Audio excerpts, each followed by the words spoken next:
and we're sending them the rest of the films in the saga and continuing to build on that saga.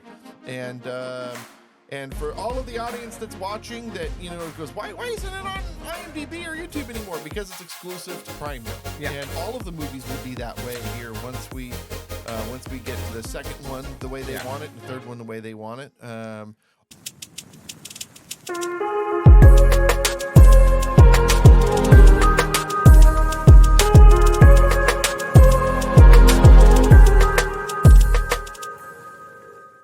All right, here we are, the High Rise Behind the Scenes podcast. How are you, brother? Doing good, bro. Doing good. Just another Friday. You know that if this show was in 1941, it would be the High Rise Behind the Show podcast. He slides into first. And today. So today we're going to be talking about... Why did they talk like that? It was a certain accent. They called the transatlantic accent is what it was called. Because today is a Friday. And today you're going to get to do things you normally wouldn't do. Well, speaking of things we normally wouldn't do, we've got big news. And then news. And then we want to tell a little story. A story or two. Or 5. Or, 5.5 maybe. But the big news, okay, so let's start at the beginning here. The first movie, High Rise Path to Nowhere, we wrote this thing and went out and shot most of it on the East Coast, come back to California, wrap it all up.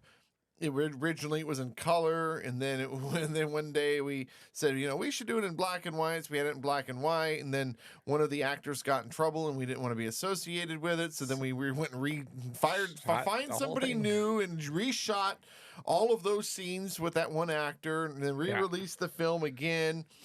And all the meanwhile, we were tightening it up. Oh, and then with all of the editing and everything, the movie ended up being like a 720 or 780? Yeah, it was 720 started out. Yeah. Now it's and then 4K. Yeah, and then we upscaled it to 1080 and then upscaled it to 4K, and you never know looking at it. It looks freaking amazing. It looks great.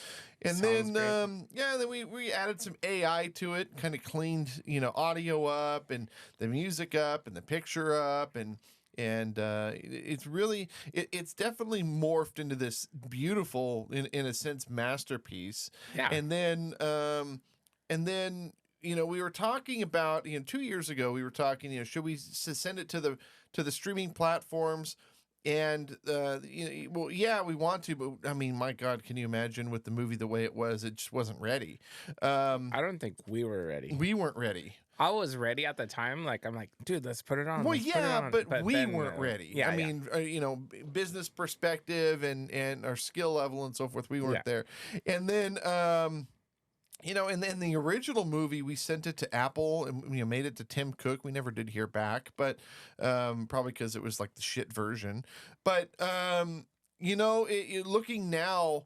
We submitted the first film about 5 months ago. Yeah, to Prime, late April. Mid-April. We also talked with a couple of distributors. The distributors turned it down, and then Prime. Well, they didn't even watch it. No, they didn't even watch it. They didn't even give a shit. It was really kind of disrespectful. Weird.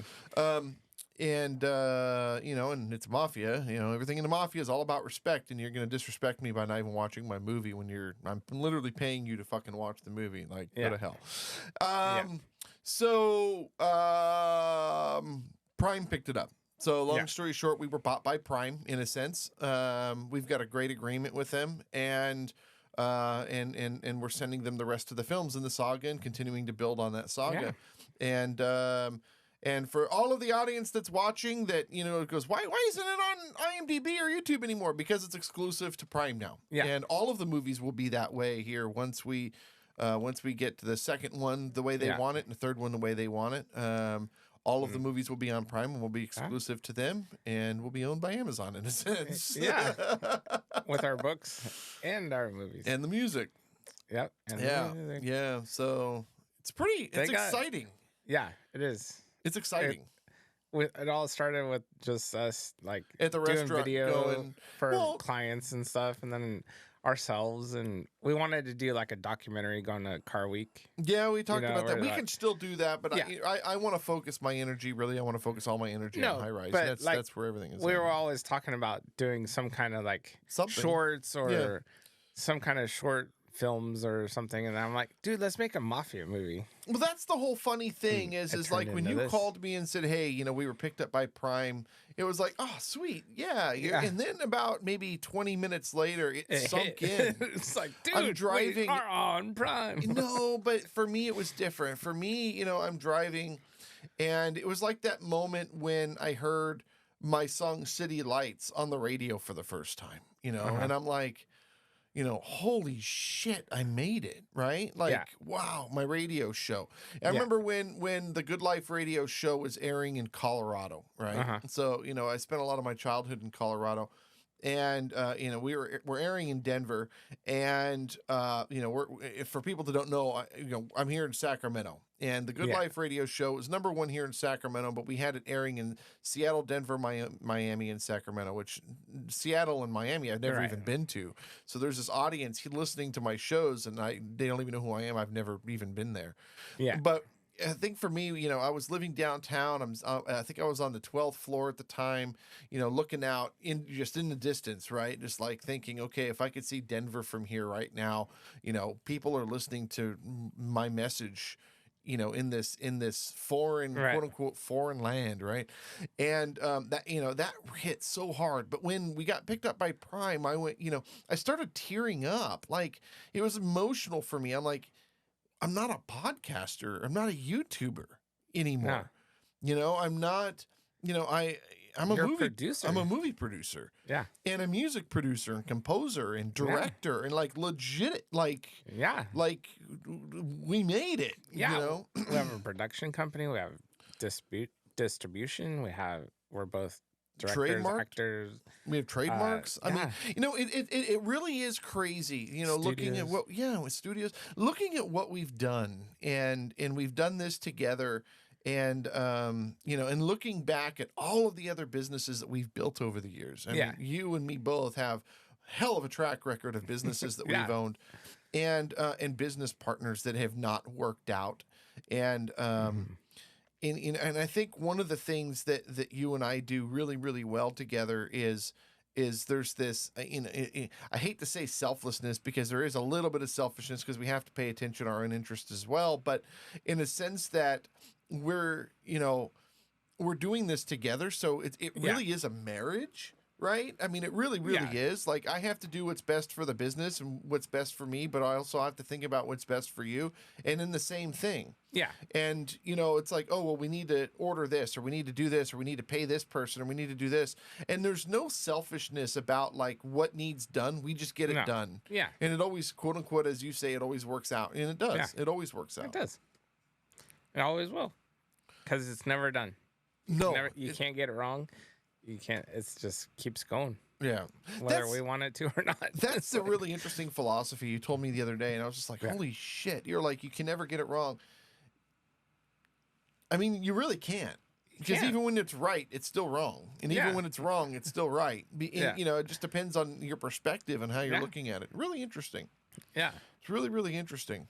It's a good way to look at it, because then you're like, okay, I messed this one up, but we're still going, and we're on Prime 3 years later, redoing the second movie again. That's what's funny. Like, keep going. That's what's funny. We didn't get it wrong. No, for the people that are for the people that don't know. So basically, what we're doing with the second movie is we're taking all of the Kings of Doom content, because Kings of Doom was written around the second movie, and we're adding those Kings of Doom episodes to the Kings of Doom movie, and then adding some new shots for continuity, and then we're going to resubmit that film. And what's funny is the people that have watched it on YouTube, that doesn't matter, because it won't be on YouTube anymore. The people that have watched it on IMDb, that doesn't matter, because it's not going to be there anymore. The only place it's going to be is on Prime, and that's a completely new audience. And it's a new movie. It's a new movie. It's a totally It's like it's polished. Fucking beautiful. Dude. Yeah, it's absolutely beautiful. It's great. Has Jim Anderson in it. Jim Anderson, from Deadwood, all the characters, all the second and third. Well, yeah, it really it's really going to be interesting. It's really Yeah. going to be because it's going to have the Mac's crew. It's going to have Fear's crew. Um, it's really going to be cool thinking Yeah. about it. Just like where it's going and yeah, Yep. I'm excited, dude. Yeah. Yeah, I'm excited. And there's a Me too. carryover scene. The prison scene's a carryover scene. So Yeah. you're going to have it in the second movie and you'll see it in the fourth movie. Yeah. And they do that when there's flashbacks. And Well, yeah, because we've got that funny. beautiful flashback moment we're going to be shooting for 4. That was great shooting that scene. That was one of my favorite scenes to shoot. Which one? The breaking out of jail. Oh, dude. That came was out a great so day. good, dude. That was awesome. Literally running from the cops as we're shooting it. So, for people that don't know, we had Fear in an orange jumpsuit that said prisoner on it, running down the highway by the prison. Yeah, not smart. With a drone over his head. God. Oh, no.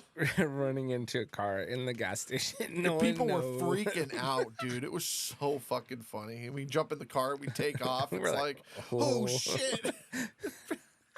People, I can only imagine what people were thinking. They're like, Right? I'm They're staying the like, fuck out of that one. Shit. That's What so do we funny, do? dude. Do we call him in or do we just forget it? So I want to talk about something. We were on the phone.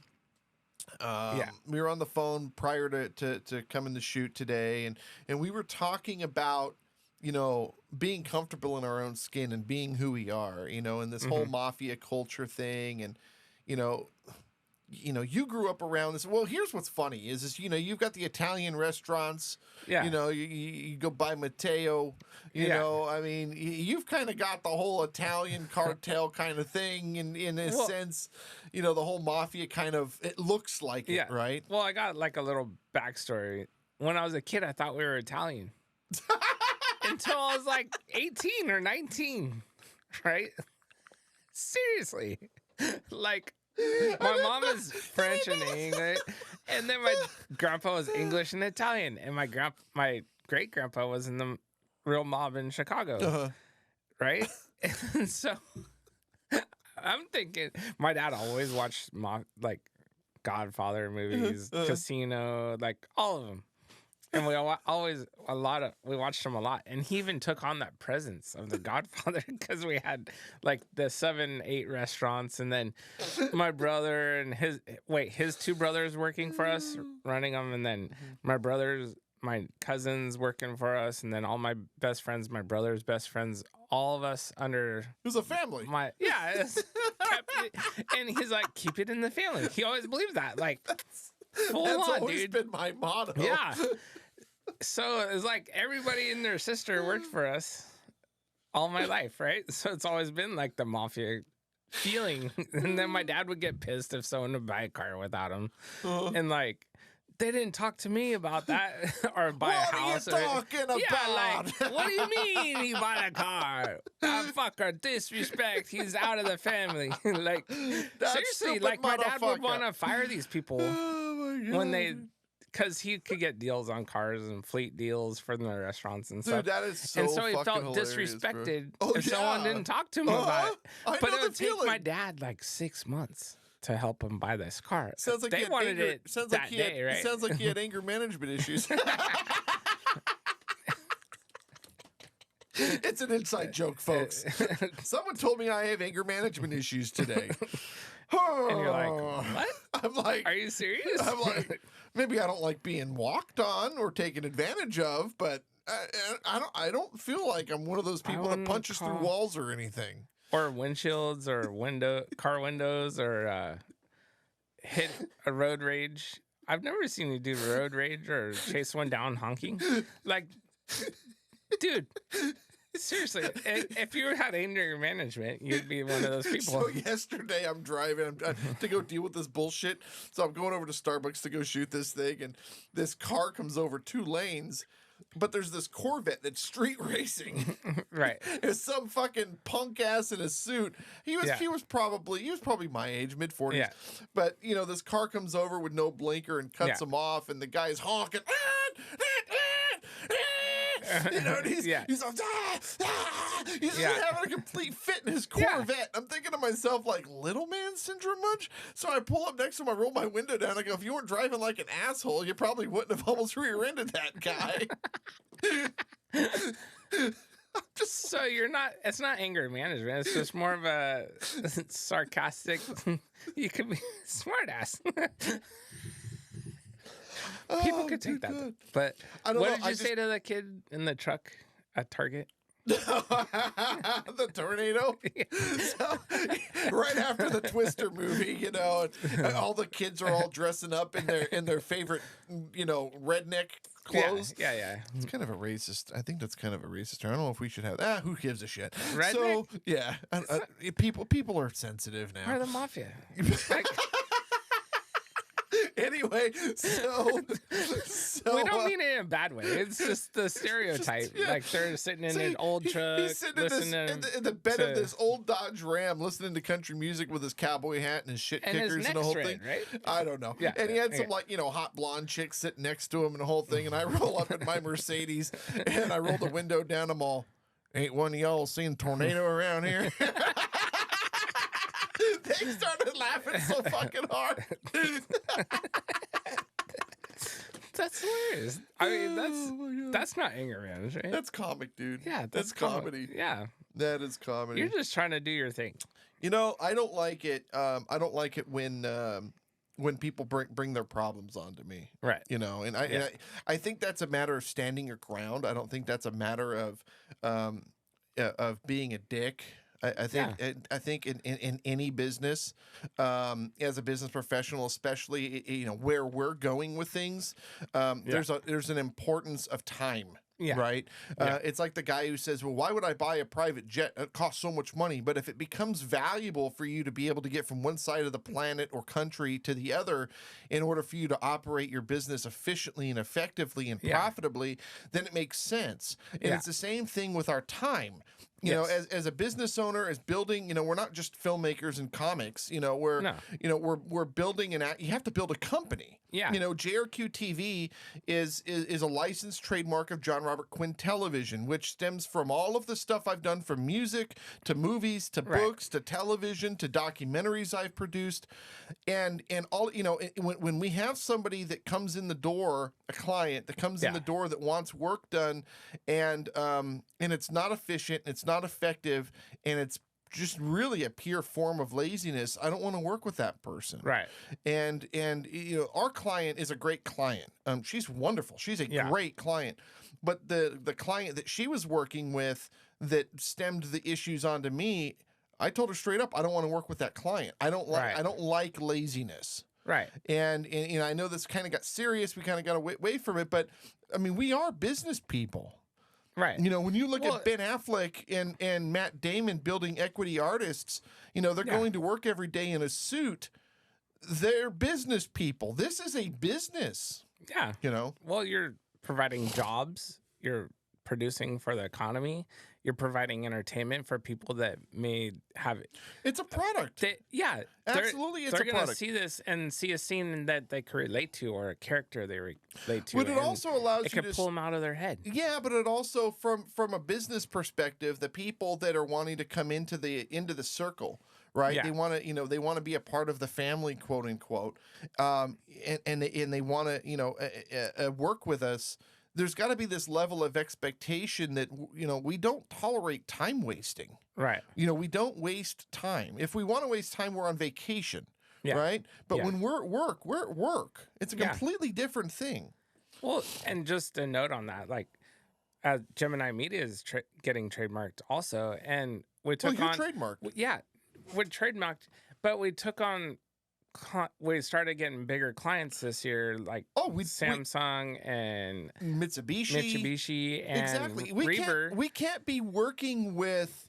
I mean, we can. I have no problem working with Bob's Plumbing down on Main Street. I have no problem working with that, but there's got to be a level of expectation. Well, that's what I was saying. So I expected these companies to have it more together, right? And you're thinking, oh, I don't need to worry about money from them because they're multi-billion-dollar companies. Do you know why that is, and though? then I had more issues with these bigger Do you know clients. why that is? Because I was like, The difference is because we're actual business people. Yeah. Okay, so it really is all about organization, right? Yeah. So when you look And at a sales, efficiency. when you look at a sales organization, you have two elements: sales and organization. Without Yeah. it, you don't have a sales organization. Yeah. When you have a company like Mitsubishi, they hire sales people. Right. You have sales and you have people. It's not sales and organization. Yeah. And they're just order takers. You know, they Yeah. go to the Monday morning sales meeting and they say, we need to work on this, and we need to do this. And those people don't know a squat about building and operating an efficient business. They Right. they don't know. They have no idea. Yeah. So they don't know how to handle, you know, clients Right. or providers, service providers like us. Yeah. And that's okay. And we're kind of getting off on a tangent. No, But or I was just saying that. Yeah, we're but besides all of that, we'll get back into the fun by saying Matt does not have time to deal with poor quality clients because he's got to be at Disneyland every month. I do. For a week. I do. For the people that don't know, if you go to My Disneyland, monthly honeymoon. yes, every month Matt spends a week at Disneyland with his entire family. I'm sure do they know you by fucking name there yet? They do at the timeshare. They do at the timeshare. Like all the people. All the people, but the Disneyland people don't. No, Not yet. no, not yet. They will after the fourth movie comes out. They'll be like, The fourth "Oh, movie's Mateo." got Joseph Organa-Scully from The Sopranos in it. Yeah. That's going to be huge for us on Prime. That's Yeah. going to change everything. Everything is starting to change. Oh, People it really- recognized us at Car Week in Oh, Monterey. dude, that was nuts. You know, Dude, they're that like, was nuts. I've seen you. We didn't do a Car Week podcast. No. So we should We need probably to do that. let's talk about that now then. Yeah. So we went to Monterey Car Week. It's part of the movie anyway. It is part of the movie because we were shooting the scenes. So Monterey Car Week, for people that don't know, is the largest car event in the entire world and happens for 9 days in Monterey. Yes. And people fly their cars in from all over the world. And it's so funny because if you're not rich, you feel poor as fuck. But if you are rich, you feel poor as fuck. Yeah. Because it's the best of the best of the best. And the funny thing is I saw this post on Instagram about this guy who was flexing because he had a Ferrari. Uh-huh. And all these people were talking about, oh, my Corvette's faster and all that. And I'm thinking, Which is true. yeah, but you know what? But it doesn't matter. But I was like, you can't not a Ferrari. flex in an $80,000 Ferrari because No. it's a $200,000 Ferrari, and you can't flex in a $200,000 Ferrari because there's a $500,000 Ferrari, and you can't flex in a $500,000 Ferrari because there's a $1 million Ferrari, and you can't flex in a $1 million Ferrari because there's a $10 million Ferrari. So the point is, And then there's one, they were trying to sell two of them for 18 mil. well, the point I'm making is Yeah. you pull up to an event in your $200,000 Ferrari, and then Mr. Pagani pulls up with his fucking posse of 6 or 7 Paganis, and Yeah. all of a sudden And you feel his like special chump one. change. Yeah. You know, well, no, his whole fucking car's worth Mr. Pagani's wheels. Yeah. Right? Just one. I'm not even exaggerating. No, I know. It It's costs like- 200 grand for rims and tires. No, And a you brake know, job. You know, just the whole concept of this thing is just mind blowing. But we were down there shooting scenes for the fourth film, and we got the Ferris Bueller moment. We recreated the Ferris Bueller.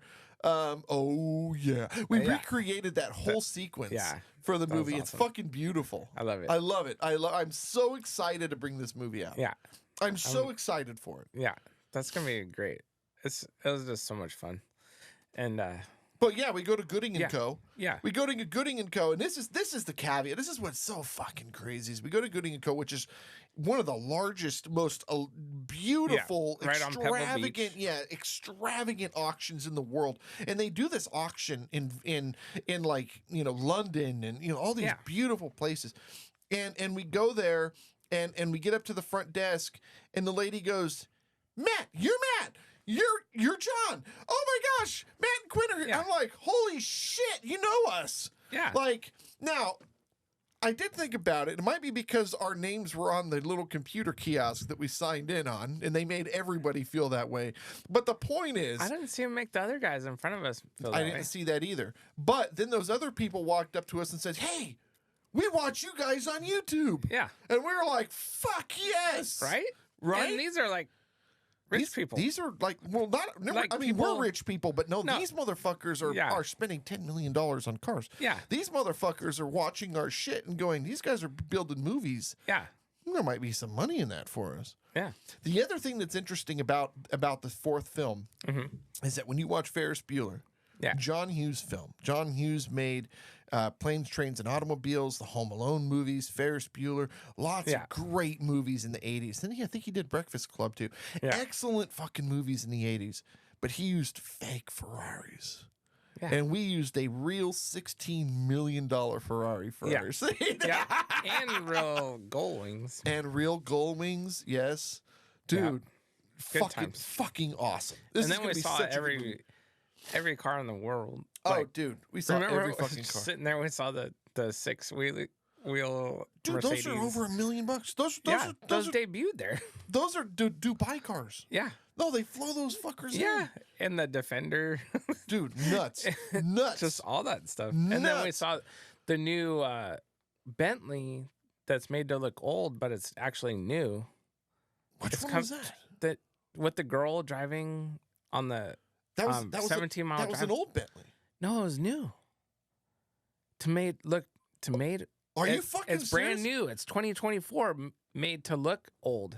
No way. Yeah, everything's new. Well, we saw it's push button start. No shit. Yeah. I didn't see with all that. AC and everything. No way. You did. All I saw was the girl driving around. No, you gotta watch that video again. All right, so we're on 17-mile drive. We're cruising along. We see this old Bentley and we see this minivan with a camera rig, and we're like, "Oh, look at that! They're shooting a thing." Well, a week or so ago, which is like 2-3 weeks after we get back. Bentley runs this ad of this beautiful Bentley with this girl and on 17-mile drive, and I'm like, "Holy shit, we saw them!" Hey, I did not know that was a new car. Yeah, it's brand new. That is 2024. That is fucking beautiful, dude. But it looked like I've got to go back and watch the. Yeah.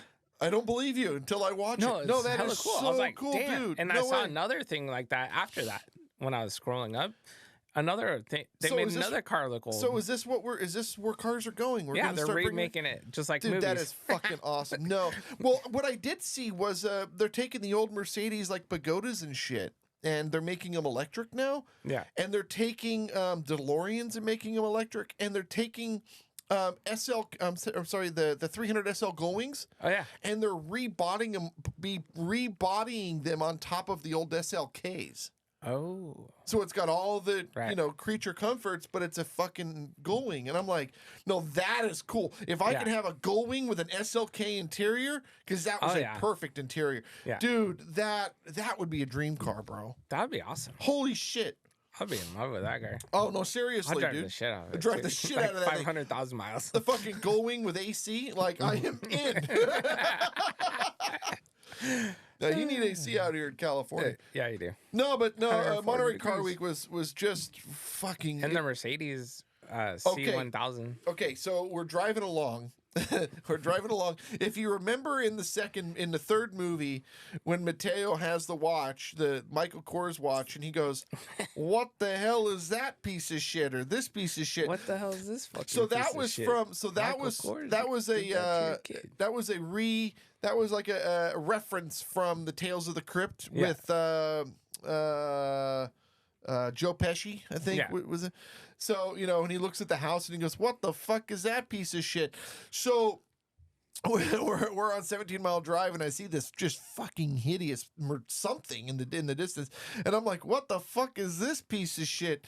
And then as we pull up, I was like, "No way! Holy shit!" I jump out of the fucking car and I start running over there. I'm like, okay. I start running over there. I'm snapping pictures. This fucking thing broke down. It was the one of one. It was the only one ever made of the C1000 Lopak. Yeah. And it was sitting there right there, broken down on 17-mile drive, and everyone's running over with pictures and shit. And oh, dude, it was just fucking awesome. Yeah, man. In fact, Mercedes-Benz did a thing where they said, did a reveal thing. Yeah, well, and I put my pictures in the comments of it broken down, and all these people were like, "Oh God, that's awesome." That's funny. And then people are commenting, "Where the fuck are they finding parts for?" And I'm like, "Oh." They have to send it off to be cast and made. Oh no, 3 seriously, months like no, just to start the car. Yeah, no, seriously, like what the? How do you do all that?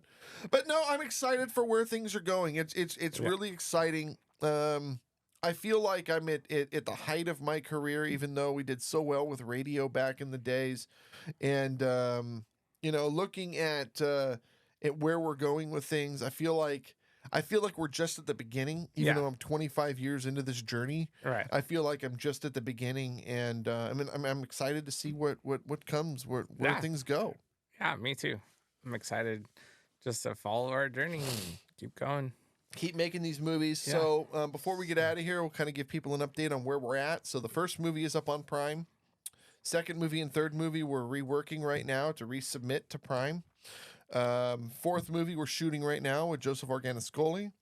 Fifth movie is in pre-production stage. We're still kind of writing and figuring out what we want and who we want and all of those pieces, but we have a really great idea as to where we're going with it. If you watch other episodes of our show, you'll know what we're talking about because we've already given some of the little secrets.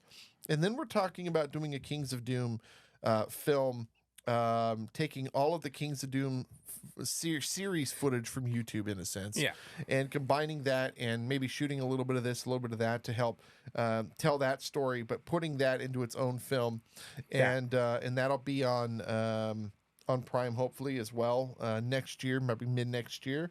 And then we're talking about doing a prequel called Vernici, where we tell the story of how Vernici started. Yeah. And that'll be a time period piece. So kind of the idea is 1930s, 1960s, and current. Yep. Not sure how we're going to shoot all that yet. We'll get to that when we get to that. But that's where we're at with things. Yeah. And it's exciting. It's very exciting. Yeah. I'm excited. And we're building a film franchise, and then the books. You can get the books on Amazon or Barnes & Noble or wherever. And then most of the music I write for the films. And we're going to actually do an episode on that. I want to do that next week, where I come in and we go through the films and I'll play some of the songs from the film and how I wrote them and why I wrote them and so forth.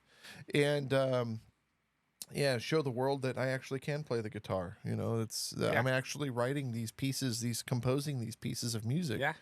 It's not just computers. Yeah.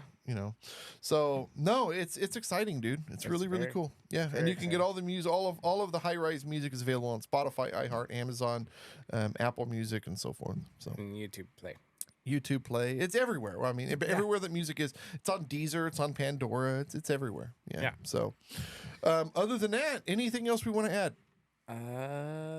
That is all. I think we really tied it all up. Yeah. So, stick around. Watch the movies. Watch High Rise Path to Nowhere. It's on Amazon Prime Video. You can watch it there, and make sure to leave a review. If you leave a 1-star review, we'll come after you and we'll hunt you in our next movie. And watch out for horses' heads. What? Oh, yeah. We'll mail you a horse head. We can take a Barbie horse, we chop off the head. Actually, what's hilarious, get a little box. What we need to do, actually, we should do an episode on the reviews. We should do that. We should pull up some of the reviews from the movies and do an episode and laugh at all the people that think that we suck. Which I mean, realistically, our movies do suck. We don't really have that many bad reviews. Not yet. All right, guys. Because of the horse heads. Yeah, that's right. The fishes. They're vicious. Hey, thank you guys so much for watching.